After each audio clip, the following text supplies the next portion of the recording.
नमस्कार साथियों, हिंदी नेटशाला चैनल में आप सभी का पुनः हार्दिक अभिनंदन है। आप सभी जानते हैं आपकी आगामी हिंदी की सभी प्रतियोगी परीक्षाओं को दृष्टिगत रखते हुए यह नोट्स प्लस पुराने पेपर प्लस प्रैक्टिस सेट्स यह सीरीज हमने अपने इस चैनल पे प्रारंभ कर रखी है। इसके अंतर्गत हम आदिकाल के अंतिम, जिन्हें आप आदिकाल और भक्तिकाल के मध्य कड़ी के रूप में भी पढ़ जानते हैं, ऐसे कवि विद्यापति के विषय में जानकारी प्राप्त करेंगे। विद्यापति की रचनाएं, उनसे संबंधित प्रमुख पंक्तियां, लेखकों के विचार और जितने भी प्रश्न आपके पुरानी परीक्षाओं में पूछे गए हैं, उन सब का संकलन आज के इस छोटे से वीडियो में रहेगा। तो आप ध्यानपूर्वक सुनते जाइए। जो भी प्रैक्टिस सेट्स कोचिंग सेंटर से पढ़ रहे हैं, जहां से भी आप तैयारी कर रहे हैं, जिस भी बुक के माध्यम से तैयारी कर रहे हैं, यदि वहां इससे अलग और कुछ तथ्य इम्पोर्टेंट आपको मिलते हैं तो कमेंट बॉक्स में ज़रूर लिखिएगा। और साथ ही साथ वीडियोस आपको ये नोट्स वाले कैसे लग रहे हैं ये भी लिखिएगा। इसके बाद प्रैक्टिस सेट देखने की आवश्यकता नहीं पड़ेगी, क्योंकि सभी प्रश्नों का संकलन मैंने इस छोटे से वीडियो में कर लिया है। सबसे पहले विद्यापति का जन्म विपसी गांव, जिला दरभंगा, बिहार में 1350 में हुआ। गुरु का नाम पंडित हरि मिश्र। ये शैव संप्रदाय में दीक्षित थे।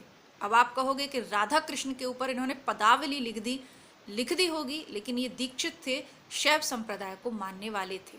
ठीक। अब तिरहुत के राजा शिव सिंह और कीर्ति सिंह के ये राज दरबारी कवि हैं। लेकिन शिव सिंह और कीर्ति सिंह दोनों ऑप्शन में आ जाएं, जैसे कि यूपी पीजीटी 2016 में दोनों ऑप्शन में थे, तो आपको क्या करना है, क्योंकि शुक्ल ने माना है कि 1460 संवत में यह तिरहुत के राजा शिव सिंह के यहाँ विद्यमान थे, तो सही उत्तर होगा राजा शिव सिंह। ठीक। तो ये यूपी पीजीटी 2016 में पूछा हुआ है, तिरहुत के राजा शिव सिंह के। अच्छा, कीर्ति सिंह के राज दरबारी थे, ये कब पूछा है? ये 2018 DSSB पीजीटी में पूछा है, लेकिन ऑप्शन में वहां शिव सिंह नहीं था। या तो ऑप्शन में शिव सिंह होगा या कीर्ति सिंह होगा। ठीक। और अगर दोनों हो तो आपको चूज क्या करना है? शिव सिंह। समझ में आ गया? आगे बढ़ते हैं। उपाधियां मिली इनको अभिनव जयदेव, जो तिरहुत के राजा शिव सिंह ने इन्हें दी। इसके बाद मैथिल कोकिल, खेलन कवि, कवि कंठाहार, कवि शेखर, नव कवि शेखर, राजशेखर, दशावधान और पंचानन, ये सभी उपाधियां विद्यापति को दी गई, क्योंकि ये श्रेष्ठतम रचनाकार थे। ठीक। मैथिल कोकिल से संबंधित एनवीएस टीजीटी 2016 में भी पूछा है, UP PGT 2010, RPSC college lecturer 2014, DSSB PGT 2018 में पूछा गया है कि मैथिल कोकिल किसको कहा जाता है, तो निसंदेह विद्यापति को कहा जाता है। और कौन से ग्रंथ के आधार पर कहा जाता है, तो मैथिली भाषा में रचित पदावली के आधार पर इन्हें रामचंद्र शुक्ल कहते हैं कि मैथिल कोकिल की संज्ञा दी गई। तो ये कुछ हो गए इनकी उपाधियां और जन्म का परिचय। अब विभिन्न विद्वानों की विद्यापति के संबंध में कौन सी पंक्तियां हैं जो पूछी जाती रही हैं, उनको देख लेते हैं।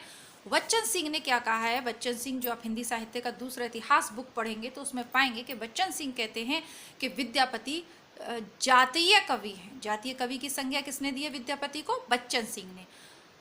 महामहोपाध्याय हरप्रसाद शास्त्री ने विद्यापति को पंचदेवोपासक की उपाधि दी है। हजारी प्रसाद द्विवेदी ने क्या कहा है कि यह श्रृंगार रस के सिद्ध वाक कवि हैं।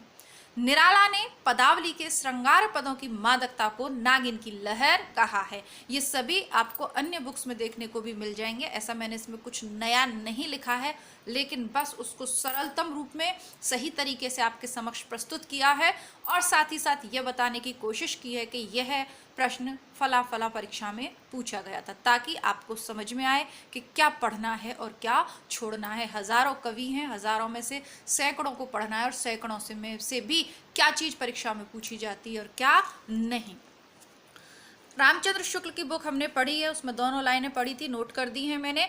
आध्यात्मिक रंग के चश्मे आजकल बहुत सस्ते हो गए हैं, उन्हें चढ़ाकर जैसे कुछ लोगों ने गीत गोविंद को आध्यात्मिक संकेत बताया है, वैसे ही विद्यापति के इन पदों को भी आरपीएससी कॉलेज लेक्चरर 2014 और DSSB पीजीटी 18 सहित बारंबार पूछा जाता है ना।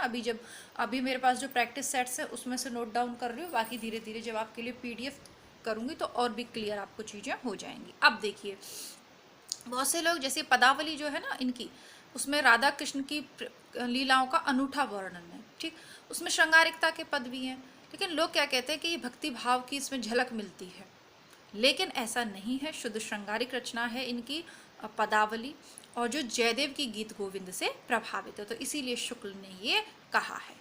अब विद्यापति को, शुक्ल का अगला कथन है कि विद्यापति को कृष्ण भक्तों की परंपरा में नहीं समझना चाहिए, कि कोई ये ना सोच ले कि ये अष्टछाप के कवियों में थे, क्योंकि आदिकाल के अंतिम कवि हैं, लगभग अंतिम कवि, मतलब प्रसिद्ध अंतिम कवि हैं ये। तो आप सोचो कि इन पे भक्ति काल का नहीं, भक्ति काल से संबंधित रचनाएं लिखी होंगी, लेकिन पदावली नहीं लिखी है, उससे प्रभावित होकर ये शुक्ल का मानना है। तो ये उत्तराखंड PCS लेक्चरर 2020 में पूछा हुआ है, ये दोनों शुक्ल की बुक में हाईलाइटेड है। हजारी प्रसाद द्विवेदी की जो कथन है वो पूछा गया है नेट 2017 में, क्या कि 14वीं-15वीं शताब्दी के हिंदुओं, मुसलमानों, सामंतियों, शहरी सेना के सिपाहियों और लड़ाइयों का जीवंत और यथार्थ वर्णन इस कृति में हुआ है। कौन सी में? कीर्तिलता में। कीर्तिलता इनकी कृति है, उसमें हुआ है। तो ये पूछा गया है आपको नेट परीक्षा में। तो ये हो गए राइटर्स के कथन जो विद्यापति से पूछे गए। अब एक प्रश्न बना था UPTGT 2009 में कि विद्यापति के कुल ग्रंथों की संख्या कितनी है? 16, लेकिन जो मिलते हैं वो 13 ही मिलते हैं। लेकिन अब जैसा कि मैंने कहा प्रैक्टिस सेट प्लस पुराने पेपर हैं, तो इसलिए मैंने ये प्रश्न लिख दिया है। 16 ग्रंथ उसमें सही उत्तर आयोग ने माना था, लेकिन हम 13 ही ग्रंथ पढ़ पाएंगे क्योंकि इतने ही इनके मिल पाए हैं। इसके अलावा इनकी कोई और रचना आपको ज्ञात हो तो आप बता सकते हैं, वैसे तो इतनी ही मिलती हैं। 3 भाषाओं में इन्होंने रचना लिखी, संस्कृत, अवहट्ट और मैथिली। मैथिली में 2 लिखी, पदावली और गोरक्ष विजय। पदावली क्या है? राधा कृष्ण वर्णन है, प्रेम वर्णन है। तो ये 2021 में पूछा हुआ प्रश्न है, राधा कृष्ण के प्रेम का अनूठा वर्णन है। ठीक, पदावली में। गोरक्ष क्या है? गोरक्ष विजय नाटक है मैथिली भाषा का। गोरक्ष विजय का गद्य भाग संस्कृत में तथा पद्य भाग मैथिल में है। पदावली पर बांग्ला भाषा का प्रभाव पड़ा, ये उत्तराखंड लेक्चरर 2020 में पूछा गया। शुक्ल की बुक में भी ये दिया हुआ है। विद्यापति के पदों की भाषा क्या है? मैथिली। पदावली में ही तो पद होंगे ना, उसको कहते ही पदावली इसलिए क्योंकि उसमें पद हैं। तो ये PGT 2014 में पूछा गया। दूसरी अवहट्ट भाषा में, अवहट्ट में 2 रचना लिखी, कीर्तिलता और कीर्ति पताका। तो ये कई बार पूछा हुआ है कि अवहट्ट की कौन सी है? कीर्तिलता। ठीक है, असिस्टेंट प्रोफेसर PGT 18 में पूछा, फिर दोबारा 21 में रिपीट हुआ, 17 में भी पूछा और 17 में, यानी MP assistant professor, Uttarakhand assistant professor, कुल मिला के सब में पूछा हुआ प्रश्न है। कीर्तिलता में कीर्ति सिंह और कीर्ति पताका में शिव सिंह की वीरता और उदारता का चित्रण है। कीर्तिलता की रचना भृंग भृंगी संवाद के रूप में हुई है, ऐसा बच्चन सिंह मानते हैं ना। हिंदी साहित्य में बच्चन सिंह का दूसरा इतिहास आप पढ़ते हैं, वही बच्चन सिंह मानते हैं कि भृंग भृंगी संवाद के रूप में, भौरा भौरी संवाद के रूप में कीर्तिलता की रचना हुई है। कीर्ति पताका जो कि शिव सिंह, जो कि इनके आश्रित, जिनके ये आश्रित थे, वो जो है अभी तक संपादित होकर प्रकाशित नहीं हो पाई है। UPTGT PGT 2003 में पूछा गया था कि विद्यापति की कौन सी रचना है जो अभी तक संपादित होकर प्रकाशित नहीं हुई है, तो आपको ये ध्यान रखना है, कीर्ति पताका। संस्कृत में इनके 9 ग्रंथ हमें उपलब्ध हैं, जिसमें से शैव सर्वस्व सार, गंगा वाक्यावली, दुर्गा भक्त तरंगिणी, भू परिक्रमा, दान वाक्यावली, पुरुष परीक्षा, विभाग सार, लिखनावली, गया पत्तलक, वर्णकृत्य, ये सब 9 रचनाएं संस्कृत की हैं। तो इस प्रकार 3 भाषाओं में विद्यापति ने लिखा। अब विभिन्न विद्वानों की मान्यता क्या है? कुछ उन्हें श्रृंगारी कवि मानते हैं, कुछ भक्त कवि और कुछ रहस्यवादी। श्रृंगारी कौन कौन मानते हैं? हरप्रसाद शास्त्री, रामचंद्र शुक्ल, सुभद्रा झा, रामकुमार वर्मा और रामवृक्ष बेनीपुरी। भक्त कौन कौन मानते हैं? बाबू श्याम सुंदर दास, हजारी प्रसाद द्विवेदी, बाबू ब्रजनंदन सहाय। रहस्यवादी जॉर्ज ग्रियर्सन, नगेंद्रनाथ गुप्त, ये नगेंद्र वो इतिहास लेखक नहीं है, दूसरे नगेंद्रनाथ गुप्त और जनार्दन मिश्र, इनको रहस्यवादी मानते हैं। शुक्ल क्या मानते हैं? श्रृंगारी। और हजारी प्रसाद द्विवेदी क्या मानते हैं? भक्त कवि। ठीक, ये आपने देख लिया। वीडियो अच्छा लग रहा हो तो वीडियो को लाइक ज़रूर करिएगा। बार बार कहने पर भी जाने कैसे आप लोग भूल जाते हैं। प्रमुख पंक्तियां जो कीर्तिलता से पूछी हुई हैं वो हैं, पुरुष कहानी हो कहो जस पथावे पुन्नु, तो ये ठीक है पूछी हुई है। दूसरी है, देसिल बयना सब जन मिट्ठा ते संजप हूँ Avahatta. Net RPSC DSSB Uttarakhand सभी में पूछी हुई है। बालचंद विज्ञावई भाषा दुह नहीं लग गई दुज्जन हासर, DSSB PGT 2021 में। ये सब कीर्तिलता से, इनकी कीर्तिलता काफ़ी फेमस है, वहीं से ली हुई है। अन्य जो पंक्तियां पूछी गई हैं वो भी लिख दी हैं मैंने। खन खन नयन कौन अनुसरई, खन खन बसन धूल तन भरई। UP PGT 2010। माधव हम परिणाम निराशा, ये यूपी पीजीटी 2009 और जीआईसी प्रवक्ता भर्ती 2015 में पूछी हुई है। माधव हम परिणाम निराशा, सब विद्यापति की पढ़ रहे हैं तो बार बार नहीं बोलूंगी, विद्यापति की है। बड़ कौशल तुय राधे किनल कन्हाई लोचन आदे, विद्यापति की यूजीसी नेट 2019 में पूछी हुई है। तो ये आपके जितने भी प्रैक्टिस सेट्स आप अभी कर रहे हो ना यूथ कंपटीशन के, वो सब प्रश्न इसी में आपको मिल जाएंगे। आदिकाल और भक्तिकाल के मध्य एक स्वर्णिम कड़ी कौन सा कवि है? विद्यापति। विद्यापति की रचना कौन सी नहीं है? गीत गोविंद नहीं है, बाकी रचना मैं पढ़ा चुकी हूँ इसलिए नहीं लिखी। जयदेव के गीत गोविंद का विशेष प्रभाव किस कवि पर पड़ा? विद्यापति पर पड़ा। Uttarakhand assistant professor 2017। गीत गोविंद को थोड़ा जान लेते हैं। यह 24 प्रबंध तथा 72 श्लोकों से युक्त परिपूर्ण ग्रंथ है जिसमें राधा कृष्ण के मिलन, विरह और पुनर्मिलन को कोमल व लालित्यपूर्ण पदों में रचा गया। शुद्ध श्रृंगारिक रचना है।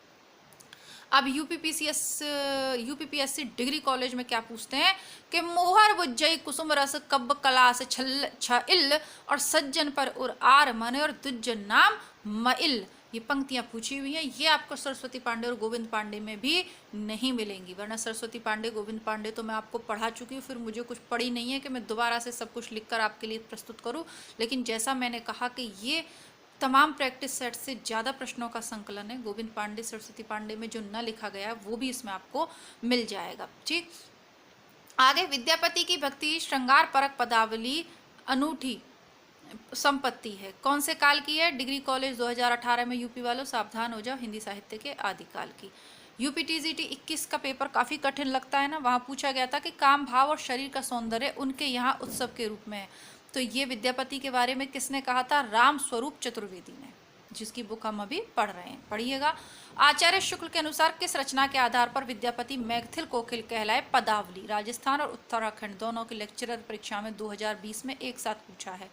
कौन सी रचना विद्यापति की नहीं है? जयमयंक जसचंद्रिका इनकी नहीं है। और ये मधुकर कवि की है, जयमयंक जसचंद्रिका। विद्यापति किसके आश्रित कवि हैं? शिवशील के। ठीक है, शुक्ल ये मैंने आपको बता ही दिया। तो इसी के साथ विद्यापति से आदिकालीन रचना इनमें से कौन सी है? विद्यापति पदावली 2011 में ये पूछा हुआ है। इसके अलावा कुछ मिलता है तो मैं उसको नोट डाउन करके आपको बता दूंगी नेक्स्ट वीडियो में। हाल फिलहाल तो विद्यापति से रिलेटेड इतना ही है जो मुझे प्रैक्टिस सेट्स और सभी किताबों से मिला है। कुछ और बहुत सारी पंक्तियां बहुत सारी किताबों में एक्स्ट्रा दे रखी हैं, लेकिन यूँ तो हम शुक्ल को पढ़ चुके हैं और फिर नोट्स किस बात के, फिर तो ढेर सामग्री मैं यहाँ पर लिख दूँ, कुछ तो फिर उसमें से आ ही जाएगा। लेकिन हमें सब कुछ नहीं पढ़ना है।